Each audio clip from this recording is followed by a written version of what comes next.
अर्धनारीश्वरम् त्रिदशहृदयङ्गमम् चतुर्दधि सङ्गमम् पञ्चभूतात्मकम् षट्शत्रुनाशकम्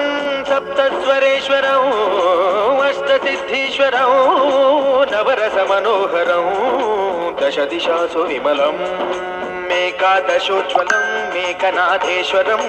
प्रस्तुतिव शङ्करम् प्रणतजनकिङ्करम् दुर्जन भयङ्करम् सज्जन शुभङ्करम्